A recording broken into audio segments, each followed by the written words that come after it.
Did you see that? A ghost. Welcome to Paranormal Pentivity, a show about songwriting, ghostwriting, and everything in between. My name is Nayim and I am your host. I figured it's the weekend, so I didn't want to go too heavy because my Michael Jackson, Paul McCartney, Beatles, Elvis episode is going to be long, and I have to have.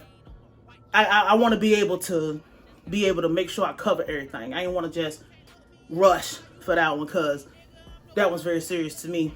So we're gonna do something a little bit lighter today. We ain't gonna be here. I'm always saying we're not gonna be here that long, but we're gonna try to keep this less than 5 minutes. So, top 3 easiest artists to scam. Now, depending on what you say a scam is, we all know what scamming is. So, something is I'm not about to explain it. You know what scamming is. If not, look it up. So, number 3. Top 3 easiest artists to scam. Number 3 is the overly emotional artist. This is that artist that they don't use this. They use this. They're not thinking. They'll rush into shit. Somebody fucked them over in the past. They get themselves caught up in all type of shit because their heart is leading and their mind is not processing. Their heart is moving faster than their mind, and usually by the time they realize what's going on, it's too late because they've been fucked already. Think about the most emotional person you know. If you know if you know a woman, you know people who, as women, we sometimes, even the most put together woman, sometimes, even though it might not come out, you just got to make sure you slow down and you process, like, okay, use my mind, don't use my feelings. The problem with the overly emotional artists is they come in here trying to do music, but not necessarily caring about the business, or they got fucked over in business and they're looking for more of a friend, more comfort than they are looking for goddamn somebody who can mentor them, put them on the right track. They usually suck at taking criticism because everything is hate or everything is you trying to whatever, or if you don't go along with them, that's why you should not be fucking with them. Like, too emotional, tell them to get some stability about themselves, come back when they have stability. Now, number 2, I want to say the naive artist. The naive artist. Number 2 is definitely the naive artist. And you'll understand number 1 after I explain this. The person who's green, the person who doesn't know anything, the person who's brand new to this, they don't know the jargon, they don't know the business, they've never been in the business, they've never done any type of business. They think that music is like number 3. And usually number 3 and number 2 are connected. It's a bug crawling on the ceiling. I have to make sure I wrap this up so I can kill that bitch. You can't live rent-free in here. Not in here. Not when gas is $200, $300 a gallon. And my car used 93. But the naive artists, they're just so new that they don't know. The thing is, it depends on what speed they catch on. That's really the difference between the experience and the naive artist. Do people stay naive for a long time? If they're getting what they feel like satisfies them. The problem is when you get what satisfies you, how long is it going to satisfy you? Because everything gets old. We all get tired of everything gets old. We all need a break. And you'll be naive until the point you want to have something for yourself. This is why you'll see artists, oh, nobody told me, the lawyer didn't explain the contract. And I got a whole separate segment on lawyers.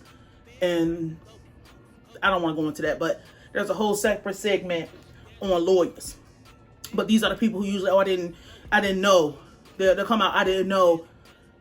I wasn't paying attention. This was going on for this long, and they didn't tell me. That's my favorite one. That's not other people's responsibility. That is your responsibility. So the naive, there's another bug in here. What the fuck?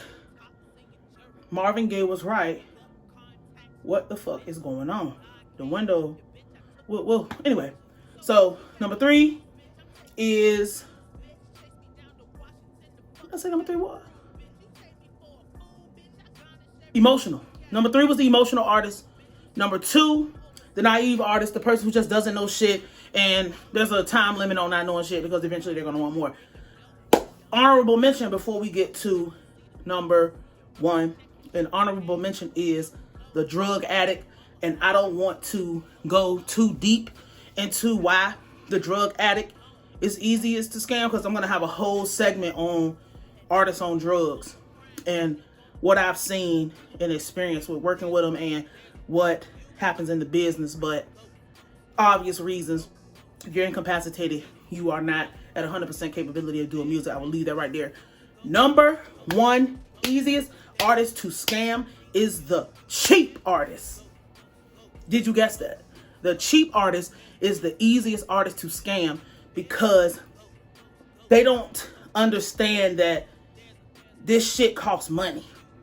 They think I'm gonna toss $40 here, $10 here, pay for a promotion here, pay for this right here, do this, you know, little throwing pennies out to shit. When this music shit alone, I have about 3 microphones. Altogether, those 3 microphones cost at least $2,000 put together, and that's just the mic. That's not the $80 cable. That's not the $100 mic stand. That's not the $100 pop filter. That's not the computer, the DAW, the everything that goes into it. This fucking TV, if I need to hook a computer up to it last minute and do something. Equipment, studio time, marketing, promotion, publishing, splits, the cost of production. You know, it's so much shit, and they think that they're smarter than everybody else. Like, everybody doesn't see that they're cheap as a bitch.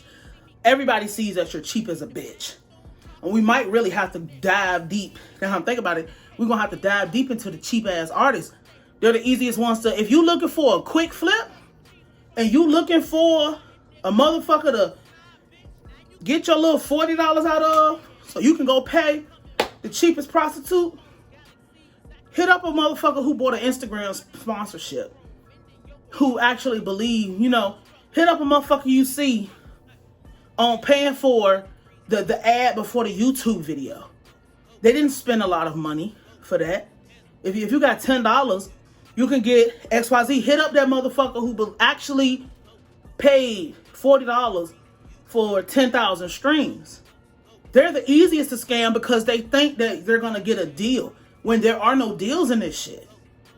The closest you'll get to a deal is somebody understanding and putting that time on a payment plan. But you got to be a solid person before anybody will even do that for you. They are the easiest people to fuck over. And the thing is, they're whores. They get treated like whores. Scammers run trains on cheap artists. Point blank period. I might have to make that the fucking title. Scammers run trains on cheap artists. Nah, top 3 easiest to scam. That we'll rock that. But like, that's what I'm saying, man. The emotional one usually ties into the goddamn naive one. And for real, you could throw the cheap one in there, but a lot of motherfuckers don't be naive. They know they're cheap. They know they don't want to pay. They know how much shit costs, but they think it's a shortcut. There are no shortcuts. There are no cheat codes. There's no fast track. The shit is not real. You being lied to. And that is my top 3 list of the easiest artists to scam. This is Paranormal Pentivity. My name is Nayim Edwards, and I will holler. Did you see that? A ghost.